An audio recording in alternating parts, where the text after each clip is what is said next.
Hello, everybody, and welcome to the 5 Tips and Tricks for Careers in Athletics. I'm your host, Dr. Maury Moskovitz, with my all-time most favorite, most wonderful co-host, Jen Albanese. Hi, Jen. Hello, you said that hello, Hello. Hi, Mrs. guys. Doubtfire, hello. I know. Welcome to the podcast, everybody. How are you doing today? Oh, very excited. We have Jake Silverman, alumni of my alma mater, and actually graduated the same year I did. He was in football. I was in lacrosse. He did? I didn't know that. That's cool. All right. Yes, we didn't know each other super well, but we would see each other from across the field. I knew Do his a little, buddy. wave and say Yes, hey. I knew his man Drew a little bit more, but didn't know him. Nice. So we'll have him on, and he's done amazing things at 2 awesome Ivy League schools, and now he's like very much at the top of Brown. So we're very excited to have him on. Yeah. So one of the things we were thinking about is like, he's a Philly guy. Like, he grew up in Philly. He was at Penn for a long time. I just feel like there's a lot about Philadelphia going on right now, because our friend Herm's at Penn Relays. And shout out Herm. We love you and miss you. We miss you, Herm. I just feel like there's just a lot of Philly things going on right now. I know. Well, we obviously shared Philly when you got your doctorate. I did. Drexel. I'm a graduate of Drexel. Yes. I remember that was really cool. The whole family got to go in the Philly Stadium. Yes, it was very cool. Yes, I got to walk into the stadium on the outfield, and they put us in our chairs, and then they had a fireworks display, which I know is one of your favorite things at a baseball park, following the graduation. There's nothing better than fireworks. We all know this. But that was so much fun. We had so much fun. We got to bring Lucy was with us, and Natalie, and we all went down and had like nice dinner with your family. It was awesome. The food was very good. That's always something I feel like Philly, you can find good places to eat. Like, yes, there's so much to do and see in Philly too. So much. We went to the zoo, right? Yes, we did the zoo. The girls were perfect. Zoo. Yeah, like, so much walking. I just remember a lot of walking, but we love a good zoo. I feel like we find zoos wherever we go. Well, I think the other nice part of it is you can just kind of lazily walk along. There's no you can go as fast or as slow as you want. It makes it a lot easier with the kids. Like, they're done with it, you're done, and you can move on. If you're stuff to look at, a zoo is a good time when you have in our age range of children right now. Yeah.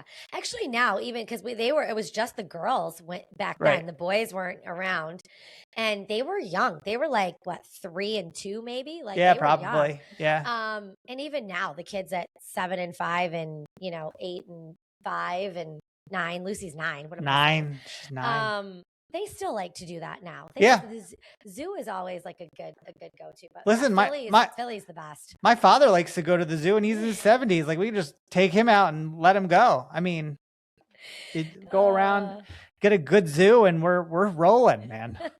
What else do we like in Philly? I'm trying to think.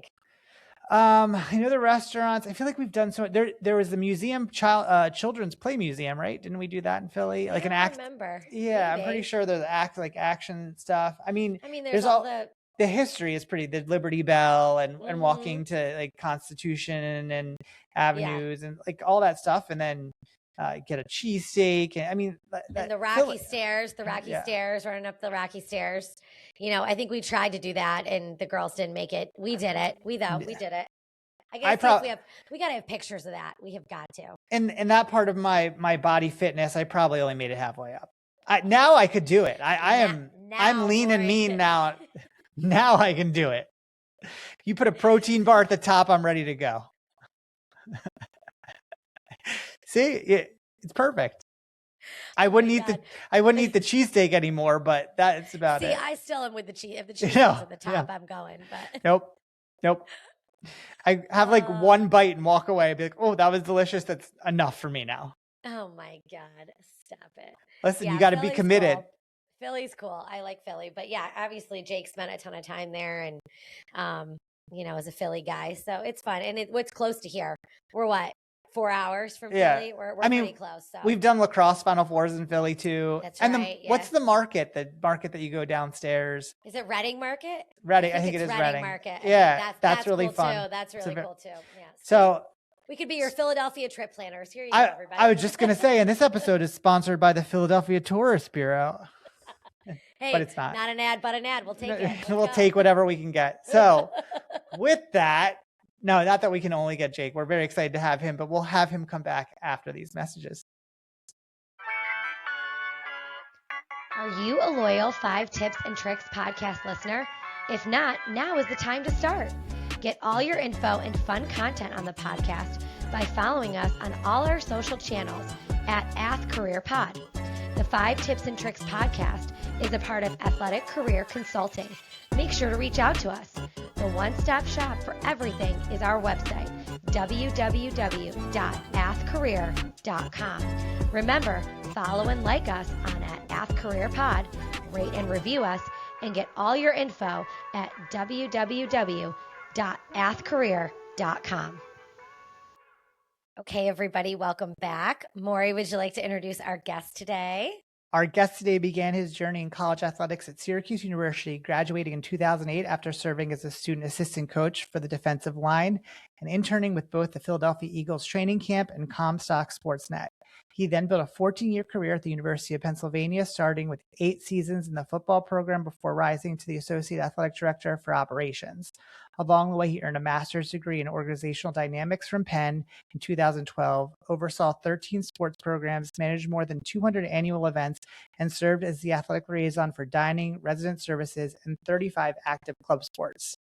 He arrived at Brown in April 2021 as Deputy Director of Athletics for Administration, where he quickly made his mark at reshaping the relationship with administration, financial aid, developing a recruiting and retention unit, expanding recreation across for all students. Efforts that contributed to Brown's recreational remarkable 92% undergraduate engagement rate for spring 2024. In 2023, he was elevated to Deputy Director of Athletics for Intercollegiate Athletic Programs and Performance, taking a broader leadership of the sports services team and the student athlete development, wellness, and performance units by also leading several successful head coaching searches. In the summer of 2024, he was promoted to Assistant Vice President for Athletics and Recreation, joining the university's executive team and Ivy League senior leadership group. Most recently, in 2026, he was named the NCAA Division I Women's Lacrosse Committee, as well as overseeing all intercollegiate performance programs at Brown across men's basketball, football, men's and women's lacrosse, men's and women's golf, women's soccer, and men's hockey. Please welcome to the podcast, Brown University Assistant Vice President for Athletics and Recreation, Jake Silverman. Welcome, Jake. Oh, wow. Hi, Jake.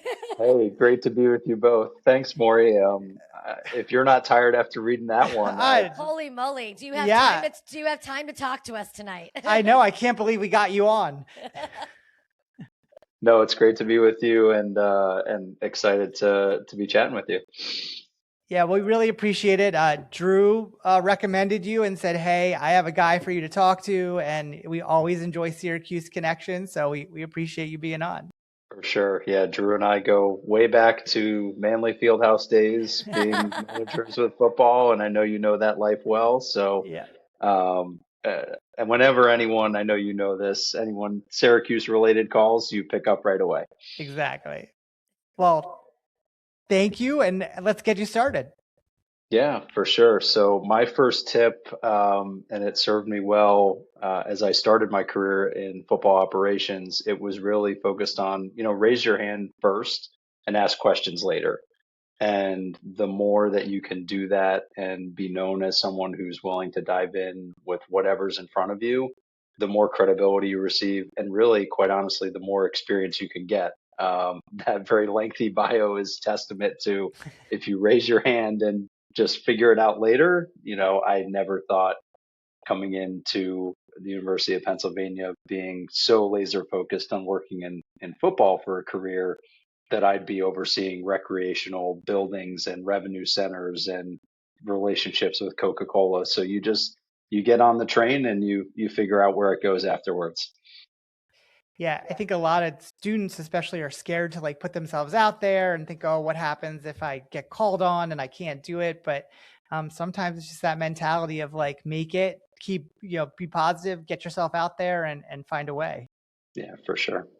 It's like challenge yourself, don't be afraid to try something that maybe you're not so good at. And, then you can learn from it. I love that of like, hey, don't be afraid to do something. And I think that's what you're saying. And like more like you said, I think students are afraid to try something maybe they're not interested in, or they might not be really as good in as they think they are. And to do that just helps you become more well-rounded, even if it's not exactly where you're going to go in your career. At least you have a little bit of experience in it and can talk it through and say, well, when I did it here, I tried it like this and I learned this and I made these connections. So I love that. Don't be afraid to kind of raise your hand. I like that one. I think you can. I still can do that. I still can do that. So. We all can. Yeah, exactly. So and that's good. I like how you pointed out that like your first route you thought was football, and that led you to something different. Because I think a lot of people think, especially when they're young and you're in college, like this is the route that I'm going to take. And if you're not keeping your options open, like it's most likely not going to be exactly the way that you think it's going to be, but it leads to so many great things. So, I mean, you're a great example of, take the opportunities and see where it leads you. Exactly. Yeah. And I'm a football guy at heart, and I get to work closely with Brown football. So I get to scratch the itch. But yeah, exactly. Awesome. Yeah. Great start. What do you got for number 2? Number 2, I have know and refine your why. So when we start out in our careers, and I'm a great example of it, we didn't win a lot when I was with Syracuse football. So I really wanted to chase a championship ring, right? But after spending 14 years at Penn and getting to know student athletes and coaches and see those student athletes come onto campus as juniors and seniors, develop themselves while they're at a place like Penn, and come back as husbands, fathers, to have an impact like that, that's the reward and that's the why. It just took me a few years to figure out how much I love that connection with student athletes. That's awesome. I agree. I feel like you look at sports as a certain thing and then it goes in a different direction than you might expect. And I'm kind of in the same boat. I've really started to gravitate towards just really enjoying working with teams and students and helping them develop, and having them sit in your office and have discussions about how you can help them. And sometimes that's hard on the administrative side because you're dealing with the problems that are around them, not always talking to them, unfortunately, sometimes, but to create that space to be able to make them successful and to have that relationship is, I find like that's been one of the nicest parts of my job lately. Yeah. And I don't know if we ever get enough of that, but it's so valuable. Like you said, when you make those personal connections, you see the impact that you're making day to day. Yeah, I think that is something that I realized early on was like when you have interns that work for you too, not only the student athletes, but any other students that are whether working in your department with you or whether you're working alongside them, to see them succeed and come back. And like, even this podcast, like I've had former interns that have been on this podcast, and it's like, oh my God, like I'm like a proud mom. And, like that is the why now, is to like see those people that, whether they started with you or where they go after Syracuse or after wherever you're at, and you've helped them in some small way in their life.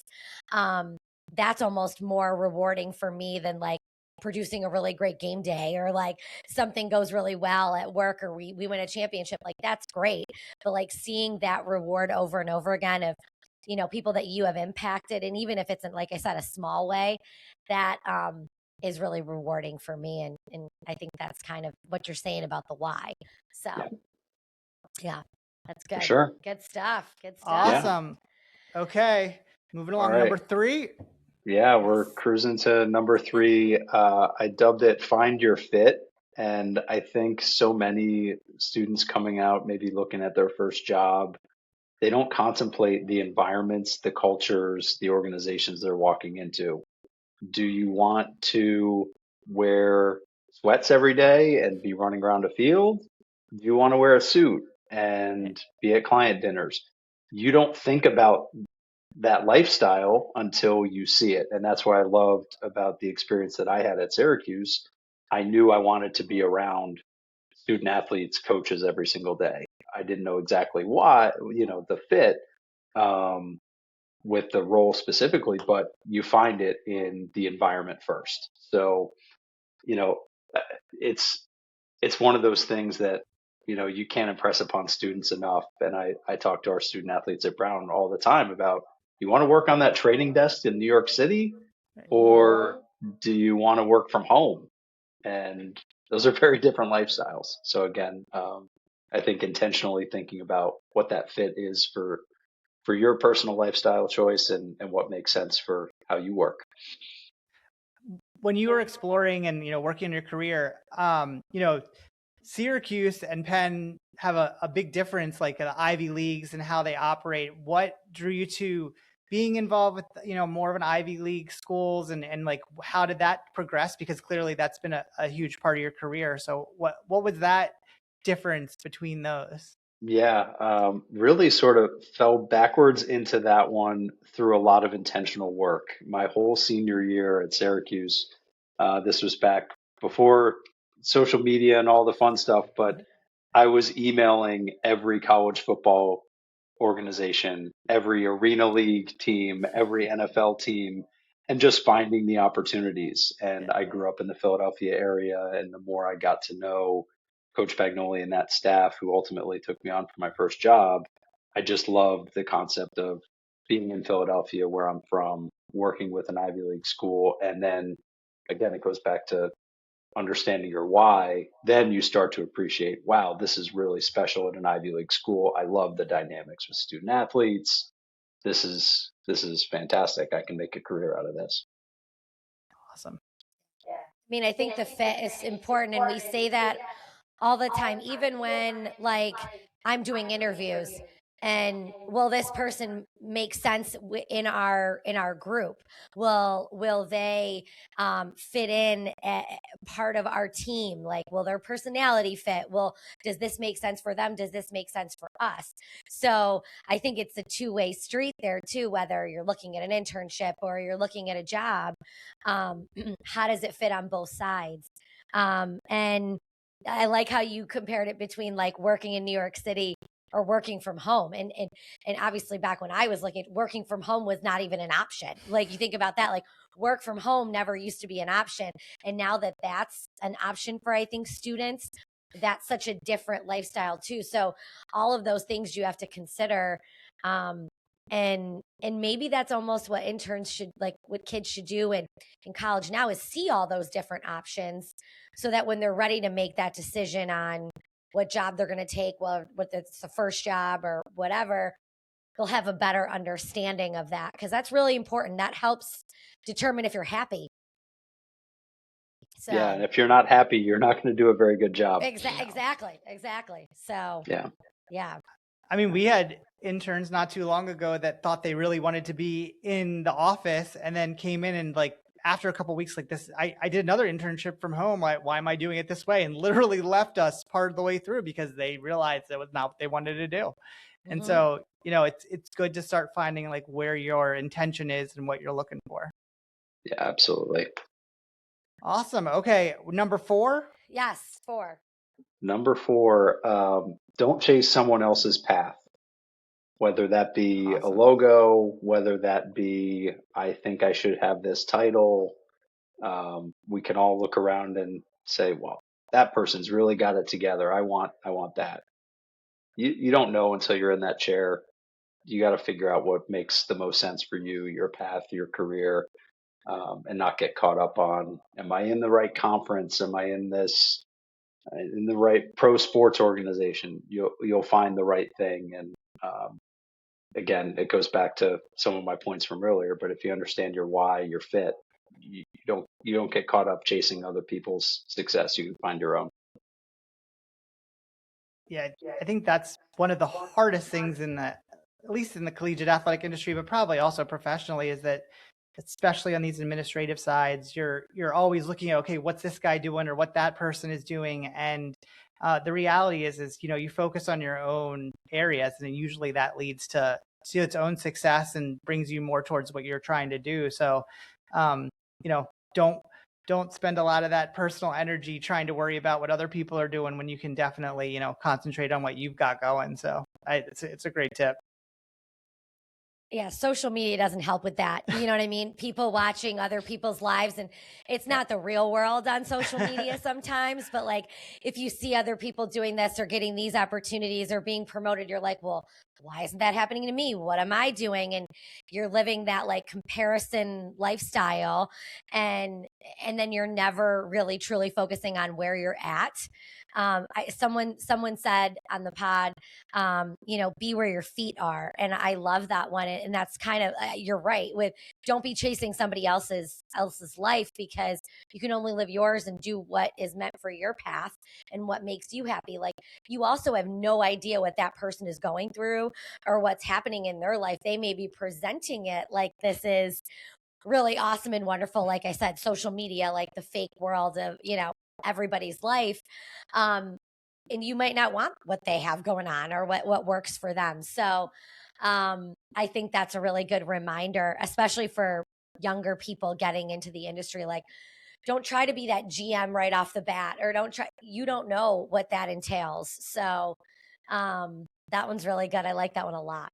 So we have a lot of aspiring GMs out there, don't we? yeah. A lot. Oh my God. I always use that example too. And people like chuckle. And I'm like, every student says, I want to be a GM. I'm like, do you even know what that means? Do you even know what that means and like what that entails from a collegiate perspective, from a professional perspective, from the baseball to football? Like, they're so different. And there's so many different like things that go on with that. It's so funny. You're right. Everybody wants to be a GM. And It's a nice the title. reality is, there's about 30 of those in whatever sport you're in, right? Yeah, So exactly. Exactly. There's 30 positions and 30,000 people that want them. So yeah, at least. that's what it is. But Awesome. that's Okay, good. Jen. Okay. I think we're on the last one. Yes. All right. The big one, Jake. So what do you know now that you wish you knew then? So what do you know now at this point in your career that you wish you knew when you first started? Yeah,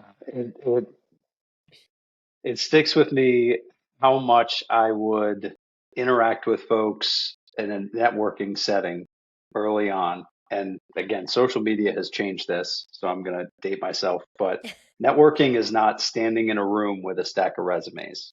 Networking is building meaningful relationships. And I think the more people focus on connecting through their own network and building out that tree branch, that's how you're going to make the realistic, sustainable connections. If you're just standing there with your resume, hire me, that's not networking. That's just kind of pandering in a lobby. That's begging. Yeah. That doesn't come across good. Yeah. Yeah. But, when you're early in your career, you think, well, I need to make this connection. I have to break in somehow. So you do have to find a way to separate yourself. But in my experience, that's been through people being able to pick up the phone and say, you know what, Jake does a great job. You should give him a look. Yeah. I honestly, this has been something that like really has hit me a lot lately. We've had a lot going on in different parts of our department, and I've had so many people that I've built relationships with be like, "Hey, how you doing? I know you got a new AD coming in." Like, just checking in to like, see what's going on in my world. And it just kind of clicked with me like, wow, I've really built a network of people throughout the, collegiate sports area, or, even ran into an issue and just, I know the person I can talk to from another school, or, I know all the conference staff and who to talk to when we, need to deal with something. And I kind of thought to myself, and this was recently, like, wow, this is a lot. Like, it's a lot more than you realize when you're not kind of engaging in it every day, and you're just every once in a while contacting, reaching out. But it's about going to the stuff for the conferences, or being in places and developing those relationships, people at other schools that you just start knowing by like, hey, when we did this together. Or it really is an amazing even opportunity. Like, it can be one of the best parts of the job too, is you just build these really like bonded relationships over the things that you do and what you're trying to accomplish for your students. So this one really hits home for me recently. Yeah, I feel you, Maury, on that one. But I think with the networking, because everybody says it in different ways, But it all comes back to those meaningful relationships, because it's a two-way street with networking too. Like, you're building the relationship, but just also to hopefully help you someday, or that person helping you in return. So it's those connections. And Maury, you just said it, like, people care. Like, how are you doing? Like, but truly, how are you doing? What do you have going on? How can I help you? That's when the networking has worked. And yeah, back in the day, you stood in the lobby with your resume or your business card, and there's something to be said about like the networking in a bar, and you walk around and you talk to people and you meet people. But it's, how do you continue that relationship after that? How do you reach out again and keep them informed? And even when you have the job, how do you keep networking while you have jobs? So that it's not that you're reaching out to your network when you need a job. It's all throughout. So that one's really good. I love that. Yeah. So cool. Yeah, Jake, thank you so much for your time.